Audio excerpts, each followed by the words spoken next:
Good morning, everyone. Good morning. As Tommy said, we share battles of life, and with Tommy and Jimmy's here too, I think, somewhere. Jimmy, are you in the room?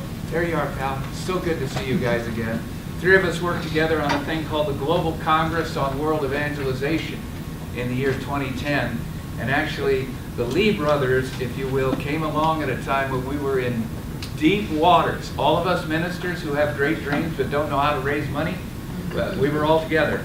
And these guys came along, and their optimism and their hope was absolutely strategic for holding one of the most important gatherings of Christian leaders of the 21st century, early 21st century. So it's great to see them again. And I forgot until a couple of days ago that Tommy had his own bout with cancer. I have as well. Am I wearing everything you want me to wear? Okay. I have as well. I have a kind of liver cancer that is supposed to be a very, very tough one. Just learned about it 2 months ago. So we're in war. And my wife wears her Wonder Woman socks, and I wear my Superman socks. And we just believe that Jesus is going to guide us through this thing. And so that's what's going on. All right. That's not why I'm here. First of all, thanks to the guys, again, Tommy, your team. This is a brand new book coming out on Billy Graham. I was asked to start writing it in September because he was going to turn 100 in October. Actually, November. And so I had lots of time to write it. And then Mr. Graham started getting really ill. So we've rushed it through. You guys, I don't even know how you got these. It says advanced uncorrected proof. You have a more advanced, you have a more advanced copy than I have. And you are the first people in America to get this. And so I'm thankful to the publisher too. I think you'll enjoy it. It's kind of a Reader's Digest version of the story of Billy Graham. So if you don't have time to read some of the magnificent, huge biographies by historians, this can kind of guide you through. But most importantly, I was asked to write this, not because I'm a scholar historian. I was asked to write this because I'm an evangelist. And they wanted an evangelist to write the Billy Graham story so that at every point we could bridge toward Jesus Christ. So if this is helpful to you, think of it this way. Buy some for people that don't know Jesus yet, and especially if they have some interest in Billy Graham. Because the only reason I said yes to doing it, he hated biographies about himself. Absolutely deplored it. He always said, I don't know why anyone wants to hear about my life. But he was always saying, I just want them to hear about Jesus. So we actually wrote this to be an evangelistic piece that your friends and neighbors and co-workers might be interested in. Hear about Billy Graham, but I seek the best I know how to bridge in every chapter to the true light, which is Jesus Christ our Lord. Okay? So there you go.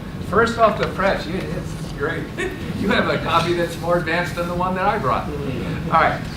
Now, what you may or may not know about Billy Graham, and what I'll camp on in the 18 or 19 minutes that I have left, is most people are unaware of the level of leadership gift that was poured into him. Quite an extraordinary leader. He ended up being a part of a movement that, as we would trace the history of the church, we would argue is one of the great movements of Christendom, which is called the evangelical movement. He was the titular head of that. And yet here he was, a farm boy, born in North Carolina, and every day he'd get up at 2:30 and milk his 25 cows. His grandparents had been in the Confederacy. He was a Southern boy, grew up in a churched home, but really didn't enjoy Jesus very much at all. Normal guy, normal life, and that's why in the book we put the word an ordinary man with an extraordinary God.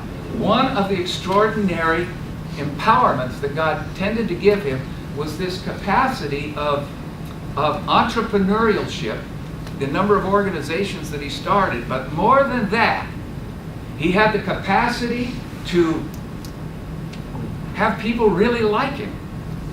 And so wherever he went, he started meeting Christian people from around the world, and before you knew it, this thing called evangelicalism was starting to grow as, and today, a leading tipping edge of the church, of the kind of churches that we go to, which we would call evangelical. He didn't plan for it.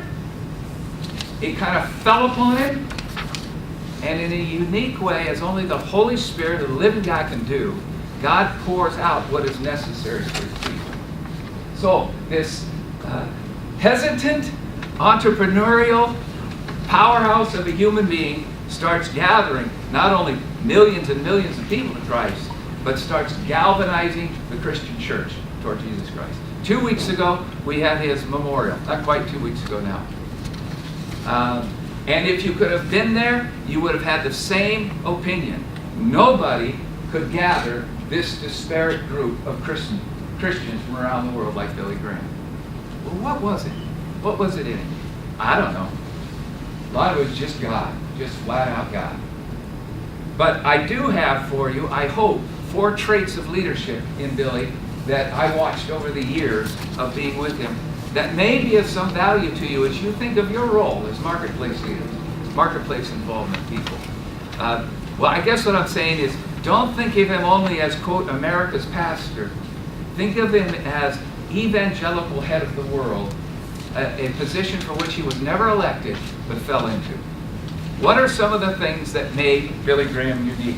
I'm going to give you 4. I don't have PowerPoint. Hopefully I'm compelling enough of a speaker that you'll remember. Okay?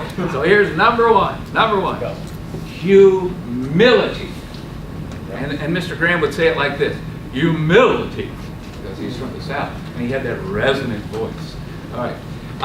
When you would get together with Billy Graham, if you were given that opportunity, you would soon find that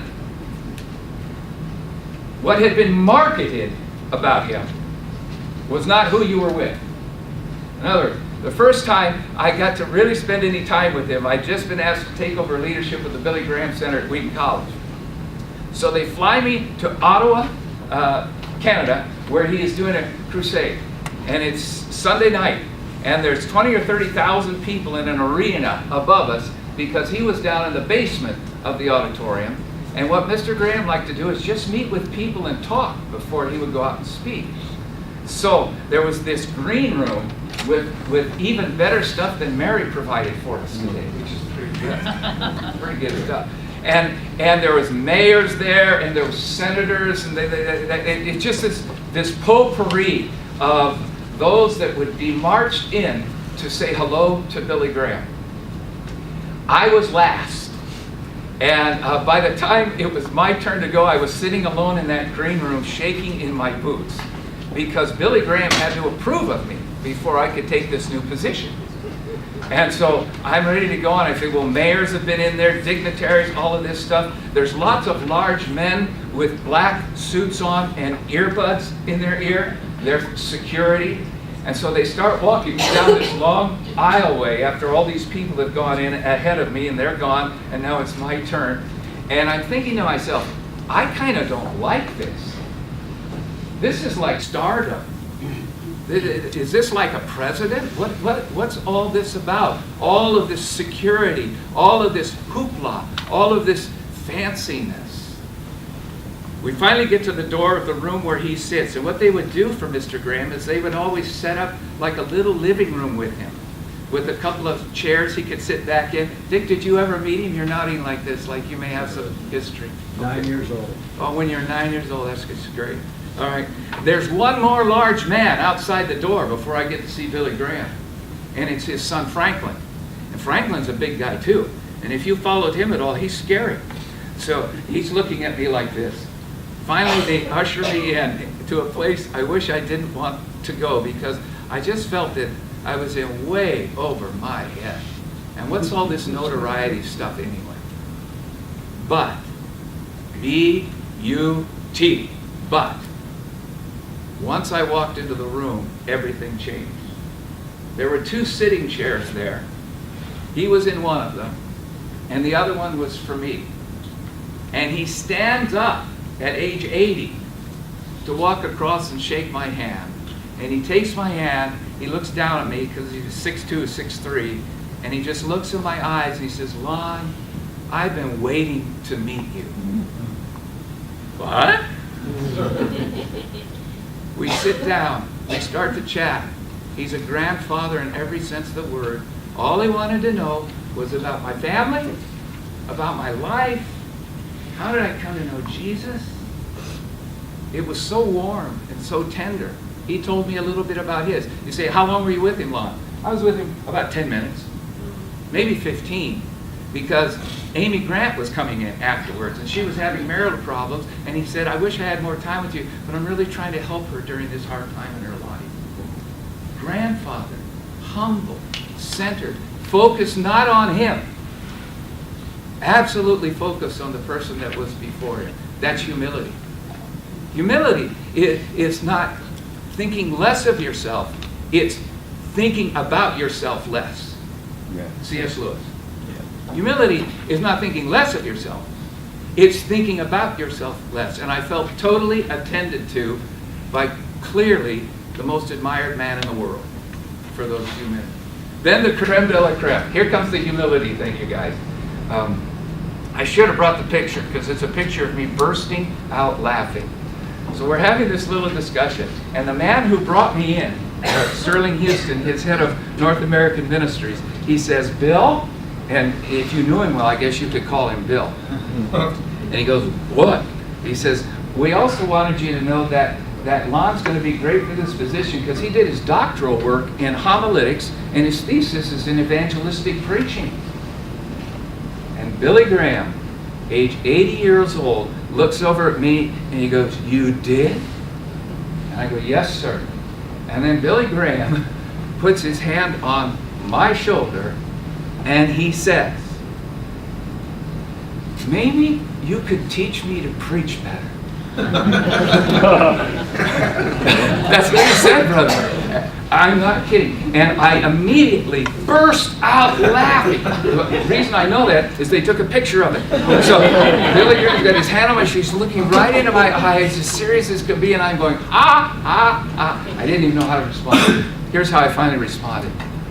I don't think I could help you, sir. Everything that I studied is predicated on your work. And he goes, well, I think you could. Most humble human I have ever met in my life. Humility. God destroys the proud. He elevates the humble. And you say, well, what made him so humble? I don't know. I think it's because he was around Jesus so much. And the more you study Jesus, and the more you pray to Jesus, and the more you walk with Jesus, the more you recognize that you are the created one, and God is the creator. And why in the world would we ever want any other position except to be humble? Humble people are those who don't think less of themselves. Humble people are those who think of themselves less because they think of Jesus Christ more. That's all I've got time to say on that. Number 2, fun story. So humility just marks him, and people that know him far better than I ever had the opportunity would say the same thing. It's daunting. It was shocking, his humility when you're with him. Number 2, focus. F-O-C-U-S. Man, did he have focus.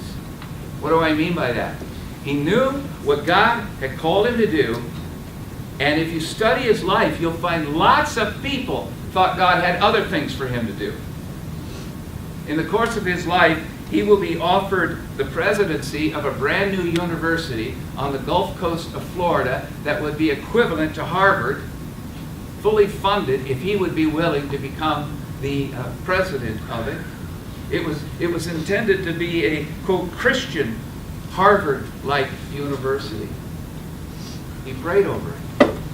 He knew it wasn't what God called him to do. He said no. He was asked by Lyndon Baines Johnson when President Johnson was stepping down from the presidency. He and Billy were pretty good friends.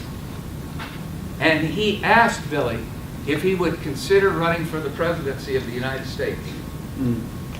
Because he felt that that's the kind of leader that they needed. And Johnson said, I will help get you there. He went home and he talked to Ruth about it. And his precious wife, Ruth, was a very honest and real, wonderful person. And she said, well, gosh, I don't think you could get elected. And he said, why couldn't I get elected? because they won't allow a divorced person to be president. And you won't be married. But beyond that, he simply knew what God had called him to do and what God had called him not to do. Focus. That's been one of the problems in my life. I have 10 minutes left. Thank you. That's been one of the problems in my life. Sometimes people that are given different capacities are never sure which capacities they're to focus on. That's where good mentoring helps out in your life.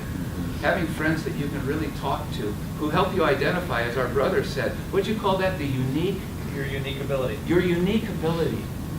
Billy Graham had discovered his unique ability.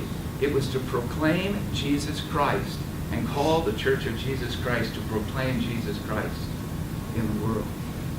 The third offer he had, and I'll be brief with this, but I know how fun stories are, is they really wanted him to be a movie star. In November 1949, in the book we call it that When All Heaven Broke Loose. That was the LA crusade in 1949. He'd had little bitty crusades before that. They weren't very successful. But suddenly, from September to November of 1949, all heaven broke loose. He becomes world famous, etc., etc., etc. Right after that, he goes to Boston, where he was just supposed to do a weekend of meetings in the great Park Street Church, which we've probably been in, guys, Jimmy and Tommy. And but by this time, Billy was much more than a Sunday speaker in a local church. And so when he got to Boston, right over New Year's weekend of 1950, he's 31 years old, okay? 31 years old. And he gets there, and suddenly press is everywhere. It had followed him from California. He was a national thing that was happening now. He knew he was going to be asked by the New England press to have a press conference. And just before he was to go out to the press conference, one of his dear friends, a man by the name of Alan Emery, and I'm looking at my friend Ken, because how are you related to Alan Emery? He'd be the father of my brother-in-law. Yeah, and he was a companion of Billy's at Wheaton College. Good friend, became a magnate in textile wool industry, etc., etc. And he traveled with Billy early on. Okay, so scene set, Boston. All heaven's breaking loose. Billy doesn't know how to control it. No one knows how to control it. And now he's got to talk to the press all the time as a 31-year-old kid from the South. All right. Just before he was to go out, a telegram had arrived from Los Angeles. This comes directly from Alan. I got this. He told me this. And the telegram was from a leading studio, and it was offering him $2 million to star in 2 movies. Okay? Alan brought it to him and said, Mr. Graham, I don't know if you want to read this before you go out, but I just thought I should let you know it comes. So Billy takes the telegram, according to Alan Emery, and he reads it, and he just crumples it into a ball, and he puts it in his suit coat. And he goes out in front of journalists can be vicious. You're kidding. And in New England, a white guy from the South, to all of that Southern sort of mystique on it, and prejudice and all of that, and sophisticated Boston, you know. Right. It's quite elitist. So they come out and they start asking questions, and they throw the Elmer Gantry thing at him. Remember Sinclair Lewis? 1920s, Pulitzer Prize winning author, writes that book about Elmer Gantry, the corrupt evangelist. Wine, women, and song. And so one of these journalists asked the question, aren't you just into this like every other one of you religious people are into this for what you get out of it? And Alan Emery said, Billy Graham just was kind of quiet. And then he reaches into his pocket and he pulls out the crumpled, to be thrown away telegram. And he hands it to that journalist, Nan, just like it was you, right there in front of him. And according to Alan Emery, the man opened it up and he read it. And Billy looked at him. He said, I guess if I was after what you think I'm after, I wouldn't have done that with that telegram. The man read it. He passed it down the line to the rest of the journalists. Focus. He knew what he was called to, and he knew what God wanted him to do. And neither fame, nor massive university, nor any presidency of the United States would draw him away. That's a unique gift in leadership, especially to those that are multi-gifted, to discern what God really wants us to give our attention to. So that's number 2. Number 1, humility. Number 2, focus. Number 3, team. T-E-A-M-T. You've never met a person, yes you have. You know humble people. And when you try to applaud them, they'll say, oh, well, it was really because of, I watched Tommy do this with Mary this morning, right? Good job, buddy. Deflecting and pointing to someone else who's done it well. Billy Graham, from the very beginning, called people around him of extraordinary capacity. They were drawn to him. He never wanted the organization to be named the Billy Graham Evangelistic Association. For years, he wanted to be the Billy Graham and Cliff Barrows Evangelistic Association. He wanted his name off it. He didn't want it there. He always had the sense that only if you draw people around you of like spirit and commitment can great things be done.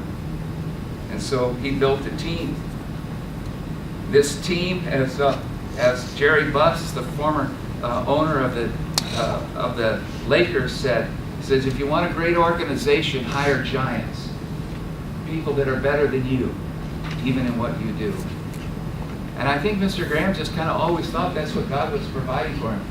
He was always talking about what others were doing. He started getting honorary doctorates given to him. So you know what he did with the honorary doctorates? He finally stopped taking them. And when a school would call and say, we want to give you an honorary doctorate, he says, I've already got too many. But would you consider giving Sterling Houston one? Would you consider giving Leighton Ford one? Would you consider doing this? It was always about the team and not just about him. I know that sometimes he needed partners that would look him right in the eye and hold him accountable. The role that Martin Luther King played with Billy Graham to help him really address the inherent racism, even in Mr. Graham, was astounding. It's in the book. You'll see the story. So our team isn't only yes men and yes women. Our team are people that are talented, skilled, and hear from God in ways that we don't, and can make what we're called to do better than we could ever imagine. He was always about team. And then that leads to the 4th. Some of these team members would then be used for the wonderful calling of accountability. Number 4, and our final point, accountability. Accountability. Martin Luther King played a great role in his life. The great theologian from New York University, Reinhold Niebuhr, had nothing but bad to say about Billy Graham. Thought he was a simpleton. Billy Graham tried to get together with him. Niebuhr would never meet with him one-on-one, but they had correspondence through Time Magazine and other journalists, and one of the things Billy Graham said is, I need more Niebuhrs in my life. Just yesterday I was facing a situation and I had to talk to a pastoral friend because I was afraid I'd said something heretical when I was preaching in his church. And I said, Matthew, let me know. Was there anything I said? Because I had a man kind of coming after me about this. And I said, brother, God ordains the wounds of friends into our lives. You need to have people that look you right in the eye and say, I love you, but you're wrong. And if you're humble, you can handle it. See? If you're humble, you know that you need it. No one likes it. But what a gift are the wounds of a friend who helps us to see the blind spots that we don't see in our own lives. Well, much more to say. I don't know why in the world God raised up Mr. Graham when he did, how he did, and everybody says, who will follow? And I always say, no one's going to follow. Probably not. We haven't seen a second Martin Luther King. We haven't seen a second Augustine or Martin Luther. There are times when God just says, now, and he lays a mantle on somebody. But it doesn't mean that they're not approachable. And it doesn't mean that we don't learn from what the Holy Spirit did in them. Billy Graham, as leader of a movement, humility, focus, team, and accountability. May God bless you. Woo!